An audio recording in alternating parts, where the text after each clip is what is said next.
بسم اللہ الرحمن الرحیم۔ السلام علیکم۔ تبوک مدینہ منورہ اور شام کے درمیان ایک مقام کا نام ہے۔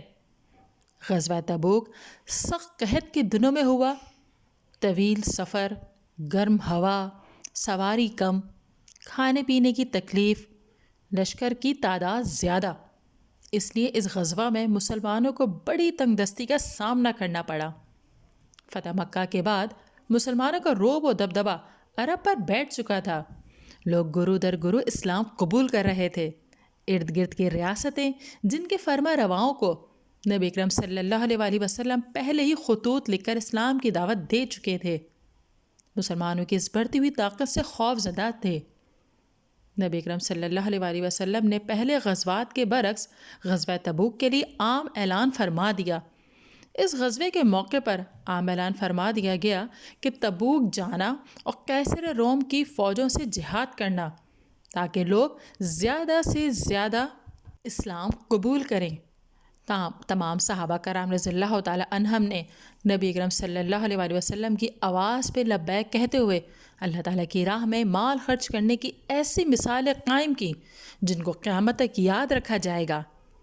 غزوہ تبوک کے موقع پر حضرت ابوبکر رضی اللہ تعالیٰ عنہ نے اپنے گھر کا سارا سامان آپ صلی اللہ علیہ وآلہ وسلم کی خدمت میں پیش کر دیا۔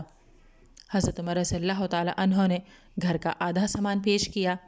حضرت عثمان غنی رضی اللہ تعالیٰ عنہ نے 900 اونٹ، 100 گھوڑے، 1000 دینار اور 200 اوقیہ چاندی آپ صلی اللہ علیہ وآلہ وسلم کی خدمت میں پیش کی۔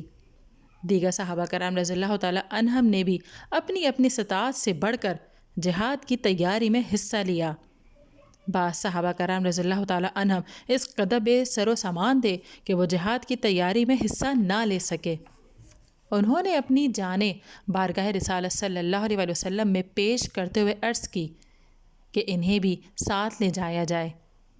آپ صلی اللہ علیہ وآلہ وسلم نے سواریوں کی کمی کی وجہ سے انہیں مدینے ہی میں ٹھہرنے کا حکم دیا، جس پر تمام صحابہ کرام اداس ہو گئے اور ان کی آنکھوں سے آنسو جاری ہو گئے۔ ارشاد ربانی ہے سورہ توبہ آیت نمبر 92۔ اور اس غم سے کہ ان کے پاس خرچ موجود نہ تھا ان کی آنکھوں سے آنسو بہہ رہے تھے۔ ناظرین، سن 9 ہجری رجب المرجب میں جمعرات کے دن نبی اکرم صلی اللہ علیہ وآلہ وسلم 30,000 صحابہ کرام رضی اللہ تعالیٰ عنہم کو ساتھ لے کر تبوک کی طرف روانہ ہوئے۔ مدینہ کا نظم و نسق چلانے کے لیے حضرت علی رضی اللہ تعالیٰ عنہ کو اپنا خلیفہ بنایا۔ آپ صلی اللہ علیہ وآلہ وسلم نے تبوک پہنچ کر لشکر کو پڑاؤ کا حکم دیا، مگر دور دور تک رومی لشکروں کا پتہ نہ چلا، کیونکہ رومی جاسوس قیصر روم کو بتا چکے تھے کہ نبی اکرم صلی اللہ علیہ وآلہ وسلم 30,000 کا لشکر لے کر تبوک میں آ رہے ہیں۔ تو رومیوں کے دلوں پر اس قدر ہیبت چھا گئی کہ وہ جنگ سے ہمت ہار گئے اور اپنے گھروں سے باہر ہی نہ نکل سکے۔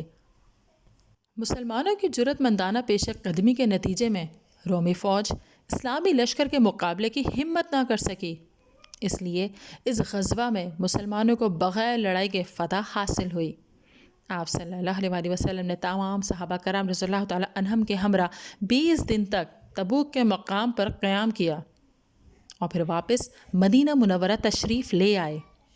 جب اسلامی فوج کی مدینہ منورہ میں واپسی کی خبر پہنچی تو عورتوں، بچوں اور بچیوں نے آپ صلی اللہ علیہ وآلہ وسلم کا اسی طرح والہانہ استقبال کیا جس طرح ہجرت مدینہ کے موقع پر کیا تھا۔ ناظرین، اگر ویڈیو پسند آئی ہے تو اسے لائک کیجئے، شیئر کیجئے، کمنٹ دیجئے اور چینل کو ضرور سبسکرائب کیجئے۔